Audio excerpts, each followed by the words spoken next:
On November 25th, 2010, an Indian Army officer named Arjun Shergill is out on a mission to capture a terrorist, Rehman Gul, who is currently hiding in India.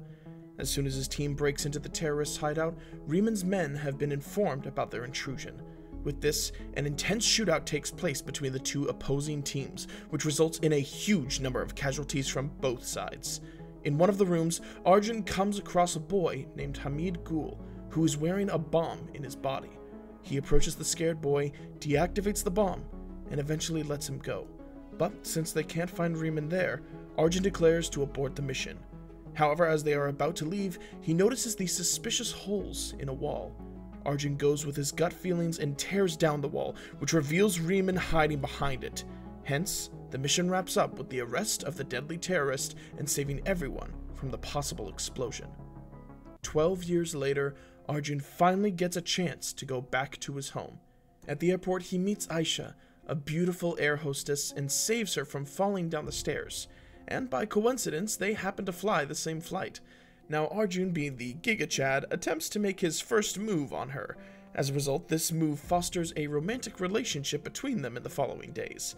However, their happy days together are numbered, as one day, when Arjun comes to pick up Aisha after work, a violent terrorist attack takes place in the airport.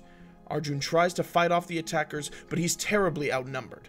Unfortunately, right in front of him, the love of his life, Aisha, has been shot dead. And during the altercation, he gets shot as well. After many days of hospital stay, Arjun gains consciousness, and the first thing he asks is about Aisha. But the doctor tells him that he has sustained spinal cord injuries, making him permanently paralyzed from his neck below, except for his right index finger. The wheelchair-bound Arjun is now fully dependent on his mother. Furthermore, helplessness hits him harder when two burglars not just steal his belongings and his mother's ring, but also mistreat his old mother. Then, one day, Arjun sees the news of Hamid Gul being responsible for his airport attack that killed Aisha. Seeing Hamid's picture on television, Arjun realizes that Hamid is the same person whom he'd set free 12 years ago.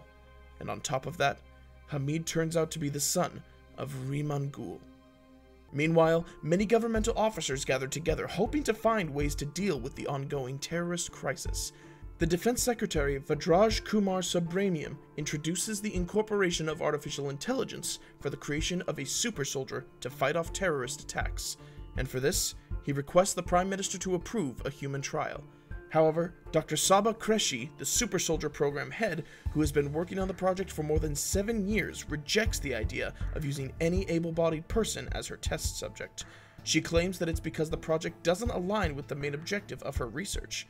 In that case, the PM asks Subramaniam to search for a handicapped army that can fit her criteria. The very next day, Subramaniam pays a visit to Arjun. He let Arjun know about the revolutionary chip, which when implanted in his body, can make him stand back on his feet. He then asks Arjun to consider his proposal and leaves behind the related documents. The next day, Sabah briefs him about the working mechanism of the chip and makes sure to warn him about the consequences before he decides. Arjun has nothing to lose at this point, so he agrees to volunteer. And under the observation of the skilled team, the implanting of the chip is done on him. Arjun suffers immense pain while the chip and his brain are in the process of connecting. Eventually, the procedure turns out to be a success, and Arjun can now move his body. In the following days, Arjun begins training his mind and body with some assistance from IRA, or Intelligence Robotic Assistant, which can be commanded only by him. On the other side, the government gets intel that Hamid is procuring chemical weapons from Eastern Europe. Subramaniam hurries Sabah to proceed with the next step and upgrade Arjun's system.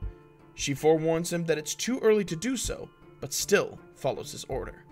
Now with the new upgrade, Arjun can easily access the government mainframe through IRA in real time. Next, Arjun starts to spend time connecting with IRA and gives it a task to find the address of one of the burglars. And in a matter of seconds, IRA finds the man's address.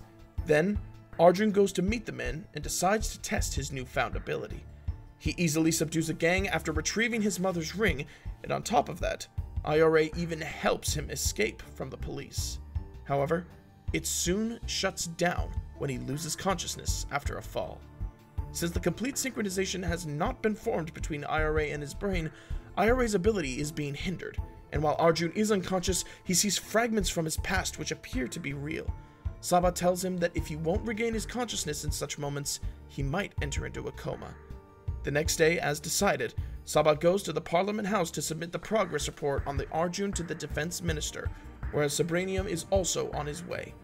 On the other hand, the terrorists attack the Parliament server so that a group of them can surpass the security system and infiltrate the building disguised as RAF personnel.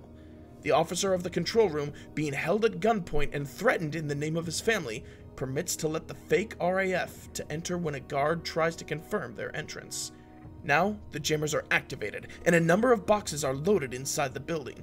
The real RAF is almost there, but there's been an order for the terrorists to stay still until the PM enters the building.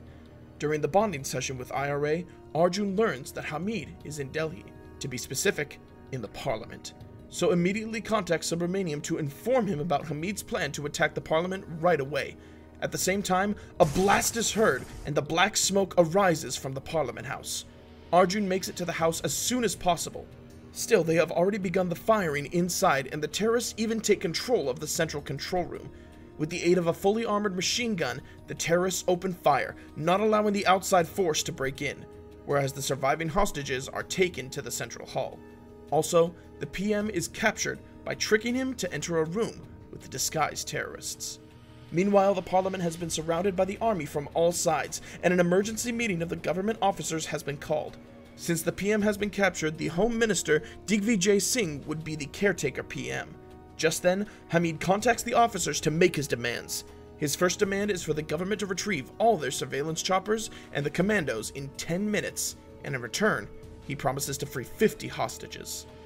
Subramaniam comes up with the idea of partial extraction of the commandos. All the choppers are pulled back, leaving behind Arjun, who would be guided by IRA to enter the building. To make it believable, the media spread the news of choppers being retrieved. Meanwhile, Arjun keeps hiding on the rooftops when Hamid sends his men to check, and after confirming that no army is left behind, 50 hostages are released. Now, Arjun sneaks in from the AC vent and takes down a few terrorists without causing chaos. Subramaniam asks Arjun to hack the CCTV system and provide the government with the live footage. IRA shows him the 3D blueprint of the building, and avoiding the cameras, he reaches the central control room. In one of the rooms, Hamid comes to check on the progress of Saklein's work. He then contacts the government and demands the release of his father, Rehman Gul, within an hour. Before the time is up, Arjun provides them with a live feed, and the army chief gets ready to send in his troop for the attack. However, the Home Minister doesn't want to take the risk of putting the PM's life at stake. The negotiator, Sukrut, advises him to offer a huge amount to Hamid in exchange for PM's life. And despite Subramaniam and Army Chief's strong disagreement, Digvijay approves it. Subramaniam asks Digvijay to at least give Arjun a chance to prove himself. If Arjun proves to be ineffective in dealing with it, Subramaniam agrees to follow the Home Minister's way to deal with it. He then orders Arjun to be observant, but not to take any hasty steps. Back at Parliament, Sabha sends an SOS message to Arjun from her smartwatch, and while the hostages are being translocated, Sabha's watch notification alert gets her into trouble with Hussein. Taking advantage of the situation, he tries to force himself on her, but when she tries to run away, Hussein beats her up and her scream resounds through the building. Not only Arjun, but Hamid is also attracted by the scream. Subramaniam ordered Arjun not to do anything reckless. However, Arjun doesn't follow along. He barges in to take care of Hussein and his men, and takes Subha to a safe place before Hamid comes in. Looking at his men lying motionless, Hamid comes to know that a trained person has sneaked in, and that the CCTV footage has been transferred out. So he orders to disconnect all the systems immediately. On the other hand, since their cover has been blown, Digvijay forbids Subramaniam from taking any decisions anymore. Meanwhile, Arjun notices the sound of drilling behind the walls. He gives Sabha a gun and tells her to shoot anyone if needed. And before he goes out, Sabha warns him about his incomplete connection with IRA, which can lead to the system failure at any time.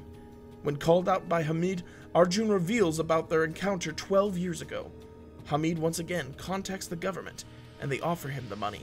This enrages Hamid so much that he shoots one hostage right there. Scared of more casualties, Digvijay agrees to comply with all of his demands. He then immediately orders the release of Rehman and asks Arjun to surrender. Next, Arjun follows Subramaniam's order to end it and surrenders. He studies the room when taken to Hamid. Arjun then plans to attack, but in the nick of time, he is hit on the neck, which leads to IRA shutting down. Sabha quietly retrieves her laptop and works to reboot IRA, and as Rehman is being taken on an airplane, Hamid demands safe passage. He furthermore warns him to blow the bomb if anything happens before he's out of the country. Just then, Hamid activates the gas bomb made by Salquain and kills him and flees with the only remote that can stop the bomb from exploding. And with this, Subramaniam decides to ambush Hamid at the airport. Meanwhile, Arjun wakes up from his slumber after Sabha successfully reboots IRA. He then kills all the remaining terrorists on his own, and soon, Arjun finds the gas bomb and alerts the officers about it. Subramaniam orders to stop Hamid's vehicle, but finds out that it contains the ministers, and that Hamid is already sneaked out through the drilled tunnel. However, Arjun finds out about his whereabouts, and before going to chase him, he tells Sabha to take the hostages out, not knowing that the doors are fitted with the bomb. Nevertheless, she manages to blast those small bombs on the door without harming anyone and rescue them. Next, Arjun takes the same path as Hamid and arrives at the runway. He heads onto Hamid's plane at full force and manages to crash the plane by damaging its wheels. It doesn't take Arjun much time to deal with Hamid as he pushes him onto the rotating blades. However, since the remote signal is lost, the control button doesn't seem to work.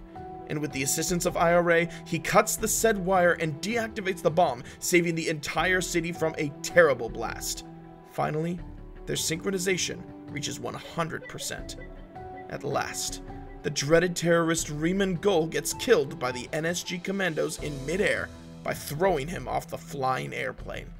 The country rejoices in the victory over the terrorists, and the movie ends.